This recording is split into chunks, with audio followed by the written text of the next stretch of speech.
খুন করছে তৃণমূল, খুন হচ্ছে তৃণমূল, আর দোষটা আইএসএফ এর উপর চাপিয়ে দেওয়ার চেষ্টা করছে। দর্শক, ভাঙ্গর একটা শান্ত এবং শান্তপ্রিয় জায়গা ছিল, সেই শান্ত জায়গাকে অশান্ত করছে এই শওকত মোল্লা। যবে থেকে তৃণমূল কংগ্রেস এই শওকত মোল্লাকে ভাঙ্গুরের অবজারভার করেছে, তবে থেকে ভাঙ্গুরে এই অশান্তি লেগেছে, এমনই দাবি করলেন আইএসএফ নেতা বিধায়ক নওশাদ সিদ্দিকী। চলুন নওশাদ সিদ্দিকী শওকত মোল্লাকে নিয়ে আর কি বললেন শুনুন। যে ভাঙড় এই 2023 সাল পঞ্চায়েত ভোটের আগে পর্যন্ত আমার 50-52 বছর বয়সে আমার দ্বিতীয় বাড়ি ভাঙড়, আমি ক্যানিং পুর বিধানসভার বাসিন্দা হলেও সেই জায়গায় কোনো খুন খারাপি আমরা দেখতে পাইনি। কিন্তু 2023 সালের পর থেকে পঞ্চায়েতের যে শুরু হলো সেটা কিন্তু এই রাজ্জাক খানের খুনে এখন আমরা দেখতে পাচ্ছি ঘটছে। কি বলবেন এই প্রসঙ্গে? দেখুন, ভাঙড়ে আমি 2021-এ নির্বাচন হয়েছি। ভাঙড়ে তৃণমূল কংগ্রেসের নেতৃত্ব, আইএসএফ নেতৃত্ব, সিপিএম, কংগ্রেস, বিভিন্ন দলের নেতৃত্বরা আছে। রাজনৈতিক টেনশন ছিল, কিন্তু যেই থেকে শওকত মোল্লাকে অবজারভার করা হলো সেই থেকে রাজনৈতিক টেনশনটা অবৈধ পন্থা অবলম্বন করে মারামারি, হানাহানি, খুনোখুনির দিকে চলে গেল, নিয়ে পুরা চলে গেল। আপনারা দেখুন পঞ্চায়েত নির্বাচনে কিভাবে বোমগুলি, পিস্তলে আইএসএফ সহ সাধারণ মানুষের আক্রমণ চালিয়েছে, তাদের ভোটাধিকার কেড়েছে। লোকসভা নির্বাচনেও এই প্রাণগঞ্জ, জাগলগাছি, তারপরে আপনার নারায়ণপুর অঞ্চলে কিভাবে ভোট লুট করেছে।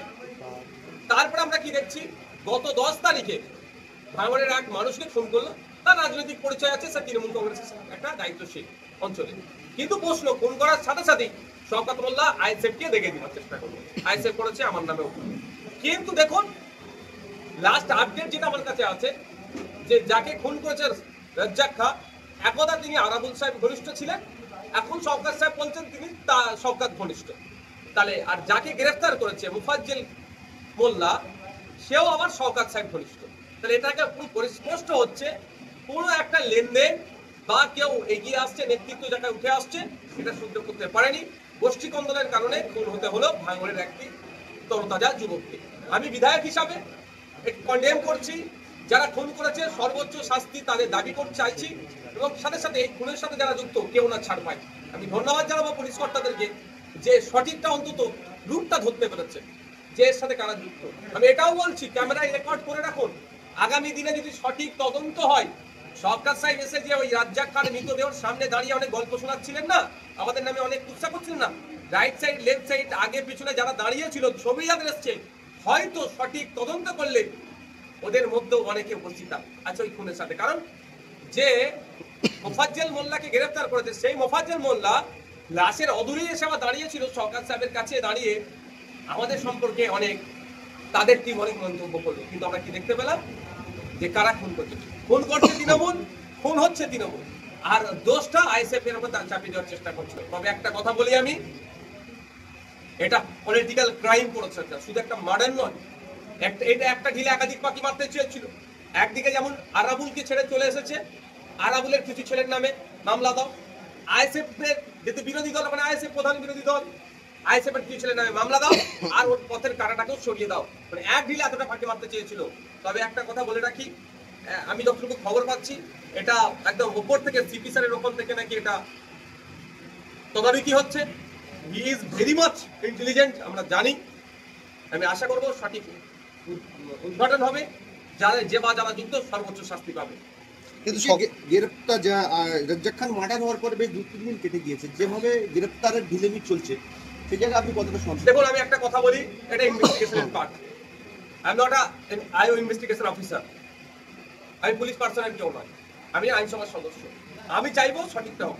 যদি ধীরে চলেও সঠিকটা উদ্ঘাটন হয়েছে, একটা তো রুট পাওয়া গিয়েছে যে কে যুক্ত আর কেন কোনটা হয়েছে, কে যুক্ত পাওয়া গেছে, এবার কেন কোনটা হয়েছে, আর কারা কারা যুক্ত, কারা আগে কোনটা করতে বলেছে, এগুলো বাকি আছে।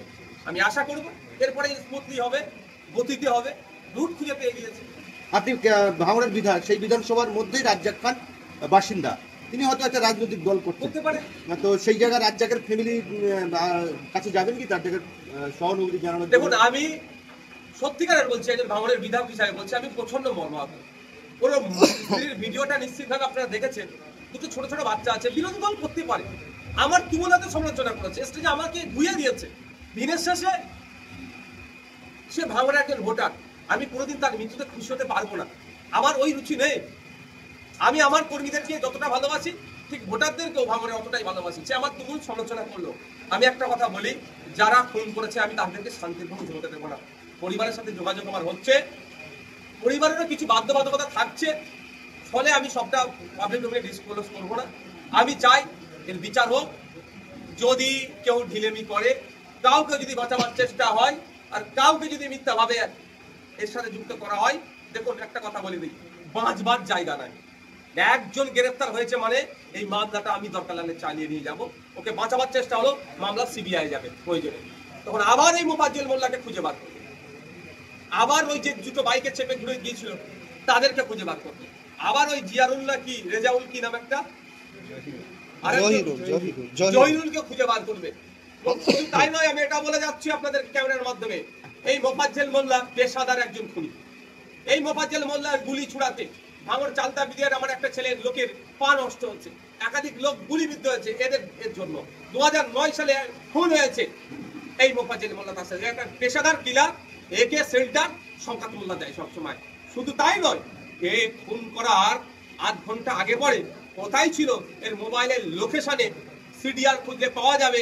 তৃণমূলের কোনো নেতার অফিসের মধ্যে কি অফিসের বাইরে কোনো নেতার সাথে কথা বলে সেটা পাওয়া যাবে। সুতরাং ছাড়ের জায়গা নেই, রুট পাওয়া গিয়েছে, রুটটাকে ধরে এগোবো। আমি আবারও বলছি, ও তৃণমূল করে বিজেপি করে আমার দেখার দরকার নেই। ও ভাঙড় রাজ্জাক্কা, ভাঙড়ের ভোটার, আমাদের ভোটার, আমি ওর প্রতিনিধি, আমারও দায়িত্ব আছে ওর পরিবারকে বিচার পাইয়ে দেওয়ার। এই লড়াই চলবে যতদিন না ওই পরিবার ন্যায় পাচ্ছে, প্রয়োজনে আমি আইনি লড়াই করবো পরিবার।